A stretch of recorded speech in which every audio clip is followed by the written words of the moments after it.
Today I'll be taking you through how to take care of your Futurepump solar water pump.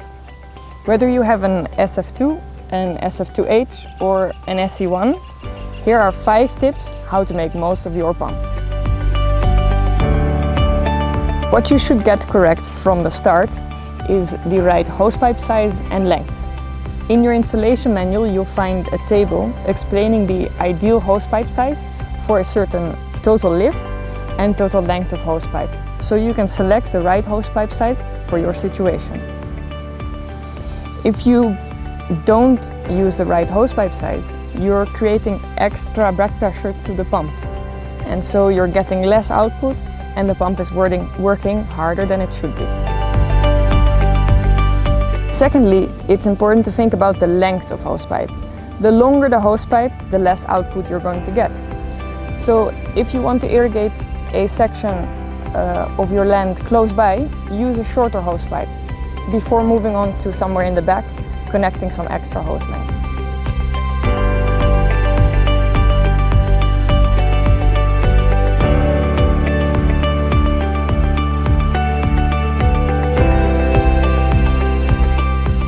Second topic, don't over-tighten your motor mount. The motor mount and motor is designed in a way that the weight of the motor is free onto the flywheel. If you over-tighten the motor mount bolt, either the pulley is stuck in a position where it's making the pump work extra hard, or it is slightly above the flywheel, not even touching or slightly touching the flywheel belt. The other thing which can happen when you loosen or over-tighten the motor mount is misalignment of the pulley.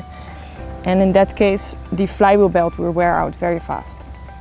If the motor pulley is slipping on the flywheel, instead of over-tightening the motor mount, here are 4 things you can check. First, is the flywheel belt wet? When the flywheel belt is wet, the motor pulley starts slipping on the flywheel belt. Secondly, is the pulley misaligned? Similarly, if the pulley is misaligned, it's not straight onto the flywheel, it will start slipping.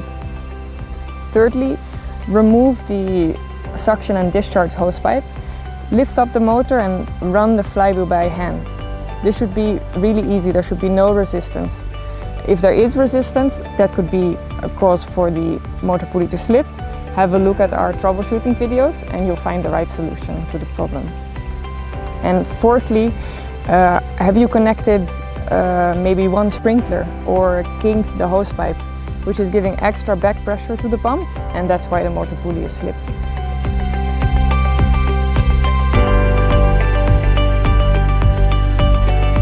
If you have already run your pump and accidentally moved in front of the panel, you will notice that shade has a direct and big impact on the running of the pump.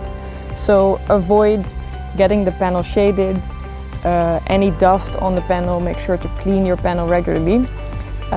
And secondly, align your panel well to the sun. The stand has been developed so that it's easy to angle the panel directly towards the sun to make most out of the radiation that is available.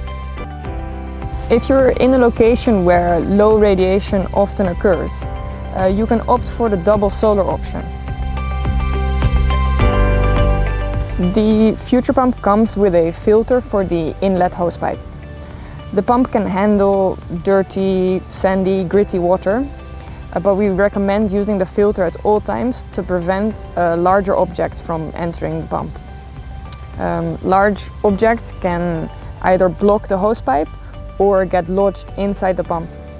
If you have lost your filter, use a mosquito net or something similar to place it on the end of the inlet hosepipe to prevent any larger objects from entering the pump. If you do have a very sandy or maybe even salty water source, it's good to sometimes flush out the pump, clean it with some fresh water. This prevents further corrosion from happening. All our solar water pumps are built to last a long time. They can handle rough work conditions. However, they will stay nicely when they are stored away, protected when not in use.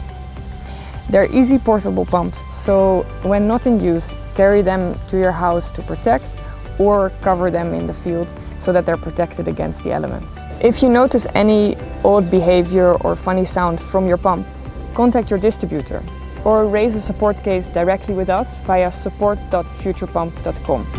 Happy pumping!